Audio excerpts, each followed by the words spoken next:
the dollar's value basically depends on the faith and credit of the US government.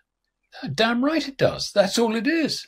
You take away gold. If you don't swap it for gold on demand, then that's all it is. The faith in the credit of the US government. Do you have faith in and are you prepared to credit the US government? But you don't escape this credit problem. You are bound up in it. There is no escape.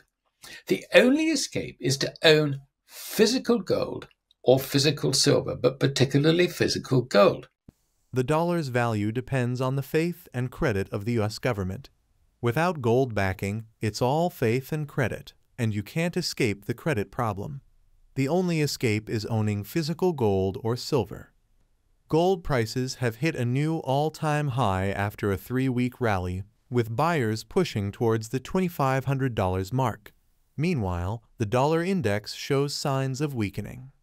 Alasdair Macleod argues that it's fiat currencies declining, not gold rising. Understanding this is key to protecting oneself from crises. The US dollar faces challenges with rising inflation and deteriorating finances. Zimbabwe is building gold reserves to support its currency. Macleod suggests that owning physical gold or silver, particularly gold, is the best safeguard. Everybody thinks it's gold rising, but actually it's fiat currencies declining.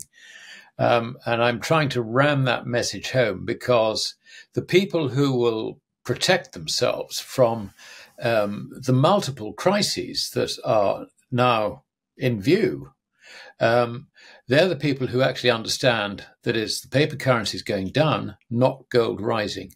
And it's really for that reason that, when people ask me, what's your target for gold or silver, I don't give one. The question should be phrased, how far do you see the dollar going down or euro going down or whatever your favorite currency is? And the answer to that, I'm afraid, is I think they're all on their way to zero. The question is, how long will it take to get there?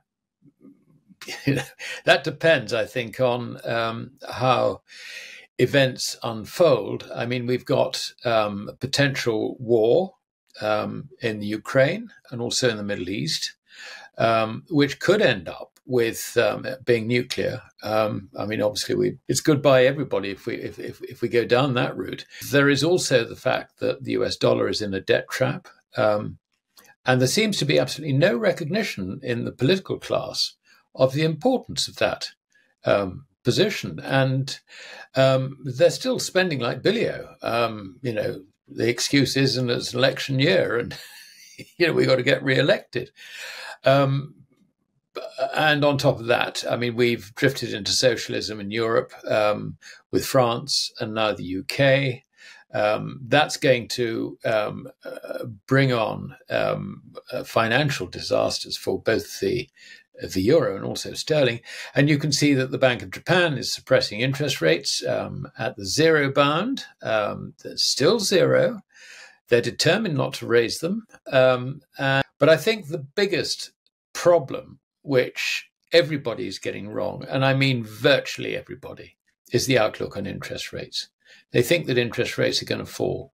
They're not. I mean, they might come down a touch because central banks actually don't understand the role of interest rates. And also they're under huge pressure from markets to reduce interest rates. Also, they're under pressure to, if you like, alleviate the problems in the banking system, which undoubtedly are exacerbated by current interest rates. I mean, look at the commercial real estate situation in America, for example.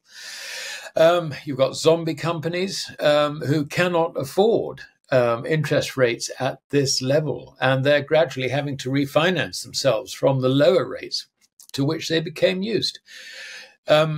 These are all disasters coming up, and I don't know which one's going to hit the fan first. I mean, nobody does.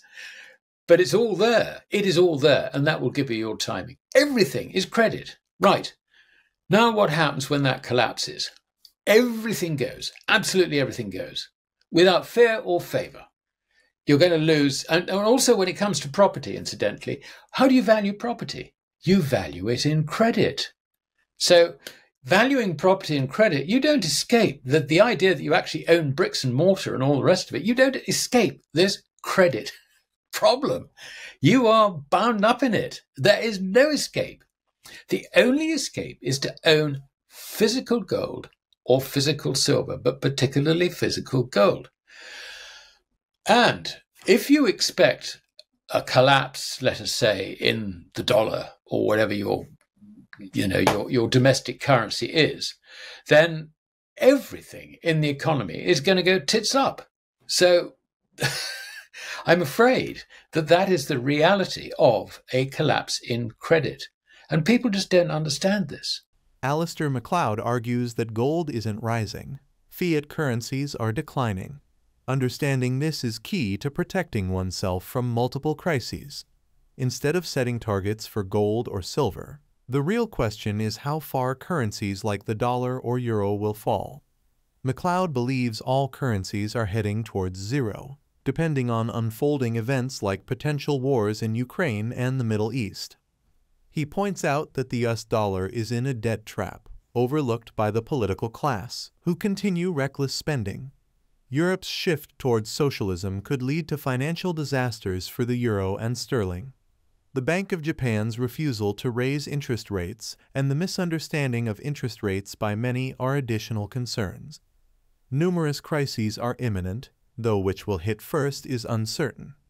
Everything is tied to credit, and when credit collapses, everything else follows. The only escape is owning physical gold or silver, especially gold. Regarding silver, McLeod notes its manipulation due to its dual role as an industrial and investment metal. The global silver deficit is expected to rise, driven by increased industrial demand and supply decline.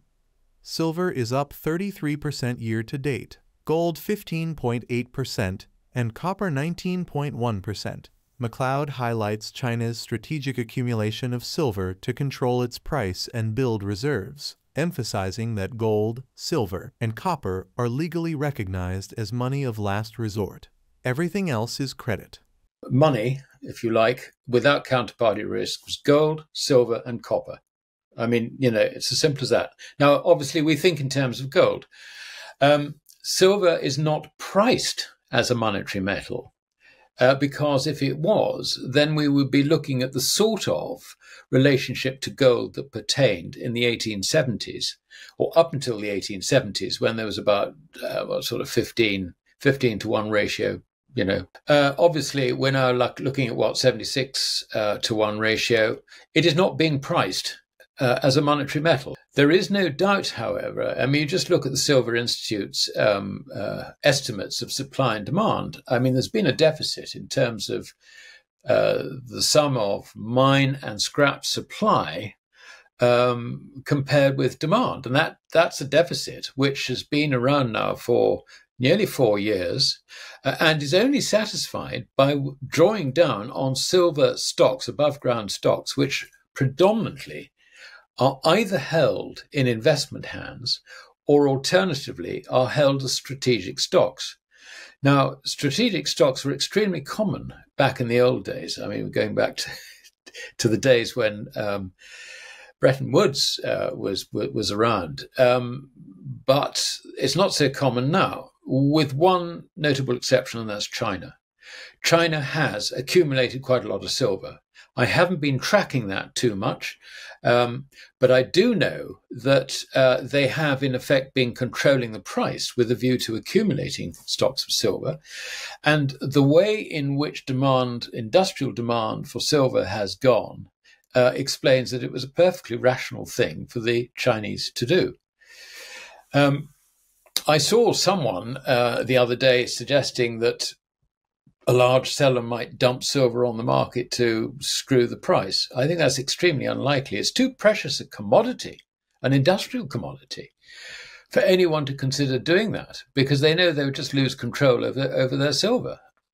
Why do it? So that's not going to happen. The fascinating thing is that virtually everybody dealing in gold doesn't actually understand the monetary status of gold. But actually, they don't understand the legal position that gold is money and the rest is credit. This is the way it was described by J.P. Morgan back in 2012 to a committee of Congress. It's still true today. And this is actually based on Roman law, which goes all the way back to the 12 tables in 450 BC, formalized by jurors over the next 1,000 years, and then crystallized in Justinian's pandemics, and also the Basilica for the Eastern European Empire, and that was about 900 and something AD. So, and all the successor nations from the Roman Empire, which actually happened to colonize the world, have this in their common law, that gold, silver, and copper are actually money, or can operate as money. They are the money of last resort. Everything else is credit, whatever.